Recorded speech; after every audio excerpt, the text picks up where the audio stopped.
Welcome back to the channel. If you're new, welcome. I'm DarkHour717. Recently we did a survey of the favorite and least favorite size 2 ships of the verse, and we decided to do another survey of what the favorite and least favorite class ships were in the verse as well.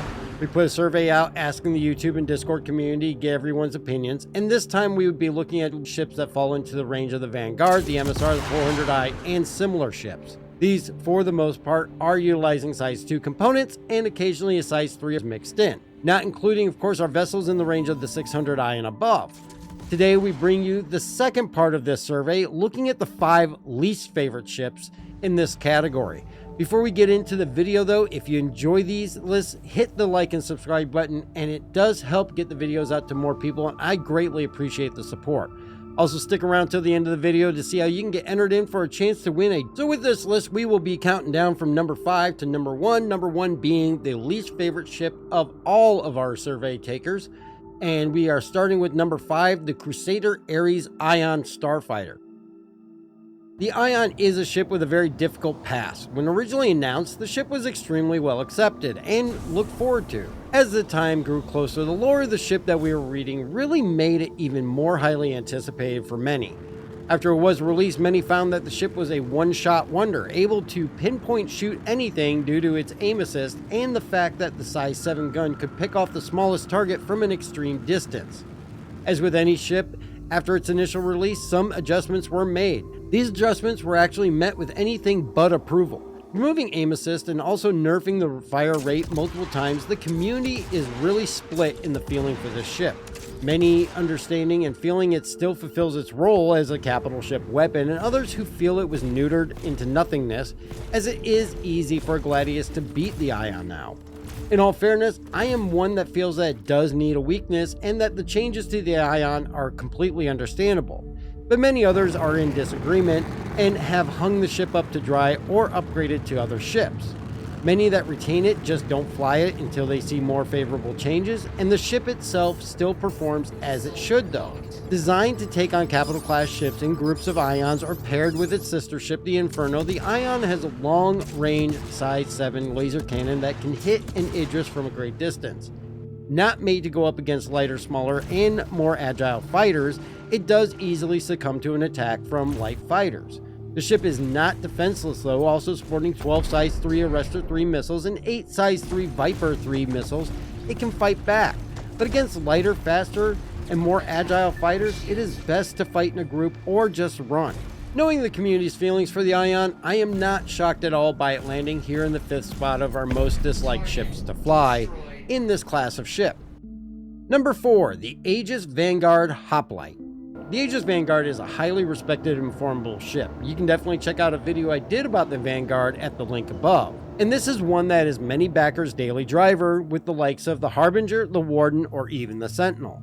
But the Hoplite is one version that really does not get the respect that the others do. It really is the Cousin Oliver of the Vanguard series. And for those of you that don't know who Cousin Oliver is, it's a Brady Bunch reference. This ship is priced at the entry level for pledges into the Vanguard series, but second from the most expensive in-game purchase.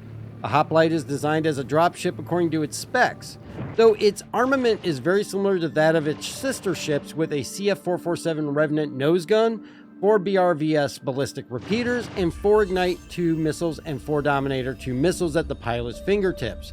The Hoplite also has a rear man turret with dual size 2 Sawbuck ballistic repeaters, so it can be modified to equal the firepower of the Warden with a little bit of work. But yet it sees so little use as dropships in general do not yet have a high use factor in the verse, and as a dropship it is severely lacking in several areas. One, it has a small entry and exit area which does not work well with troop deployment or extraction. Also has no cargo capacity for any type of ground vehicle support like the Valkyrie does, or even the Drake Cutless Black. As a dropship, it is in my opinion one of the worst designs for the purpose, and no surprise to see it on this list. The ship's design overall is sharp and reminiscent of the F-14 Tomcat, and visually is an aggressive looking ship, though its use as an interceptor fighter or even a torpedo ship is a much better and efficient use of the ship than what it's being used for as a dropship. This is one that I definitely would recommend using for other purposes than what it was designed. Number 3, the Freelancer Dur. Does anyone actually fly this ship? I can't remember any time I've actually seen this in the verse. I think this kind of starts us on the last 3 ships that really we do not see out and about in the verse much. The Freelancer Dur is the first of this category, and an exploration variant of the original Freelancer, the Dur sports extended fuel tanks that allow for longer and further travel throughout the verse.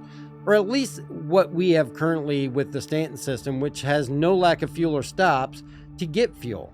So extended tanks aren't exactly needed at this time. A ship whose purpose will be better realized as the environment grows into multiple systems, the Dur actually is not a horrible ship. It's just a ship without a purpose currently, as exploration really is a non-existent gameplay loop. Armed with 2 dual size 3 attrition 3 laser repeaters and 4 size 3 arrestor 3 missiles and 4 size 3 dominator 3 missiles, the Dur is actually well defended. It even offers a manned rear turret with dual CF227 laser repeaters when multi-crewed. The Dur's handling, though, is typical of what we see with the Freelancer series. It's heavy, sluggish, and highly unresponsive. Though this is accepted in the most popular of the series, the Freelancer Max, it does not seem to improve any for the smaller and slimmer Dur, the MIS, or even the original Freelancer. The biggest issue with the Dur really is the lack of exploration gameplay, though that will change with Pyro coming into the verse soon, and currently it is a ship without much purpose, and this is why it's landed here on this list, I believe. Number 2, the Drake Cutless Steel. If there was a ship that surprises me for how high it actually scored on this list, it's actually the Drake Cutless Steel. I was convinced this would land the number 1 least favorite spot, but somehow it managed a second place save. The Cutless Steel is the polar opposite of one of our most favorite ships, the Drake Cutless Black. Where the Cutty Black excels, the Steel severely fails. Dubbed the dropship variant of the Drake Cutless line, it fails heavily and is outperformed as a dropship by the Cutty Black itself. With more carrying capacity, the Black is a better design for a dropship. The second thing counting against the Cutty Steel is the pledge price, which suffers heavily from dropship-itis. At a pledge price more than twice the price of the better equipped Cutless Black, the Cutless Steel just makes no sense. Only offering a little more firepower than the Black, it is not enough to offset the cost difference. With only 4-door Gatling guns and a rear remote turret extra, the door guns are not highly effective, and the rear turret has a very limited range of motion and field of view. Overall, the ship itself really is not bad. Its flight and handling is identical to the Black, and it is just as formidable in a fight, either flying it solo or with a crew. But the fact is that the Steel does not provide enough improvement over the original design, and it is a much better choice to go with the Cutless Black over the mess that is the Steel. It really is surprising, though, that this did not take the number 1 spot for the least favorite ship. So what ship did actually take the number 1 spot from the Cutless Steel? What ship do people enjoy flying even less than the abomination that is called a dropship? Number 1, the Misk Freelancer. This to me is another surprise of this list. Though not the best handling ship, it is the namesake of one of Chris Roberts' most well-known games, and also the base for a variety of ships that share the whole design with the MIS missile boat, the Max Delivery widebody, and the Dur, which we looked at previously. I know several people that actually love flying the Freelancer. It does have 66 SCU of cargo space, and though not the most of cargo ships out there, it can carry a Cyclone or a Rock for more industrial use.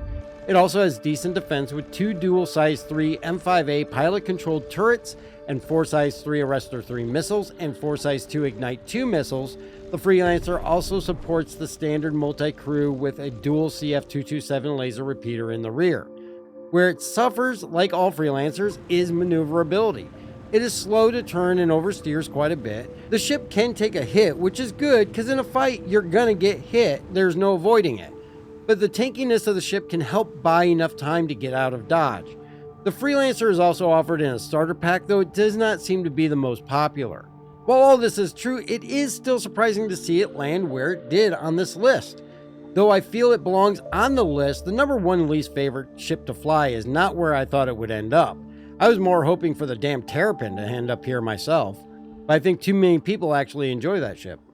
And after the Misk Freelancer taking the number 1 spot, that actually concludes the 5 least favorite ships as voted on by YouTube and the Discord community.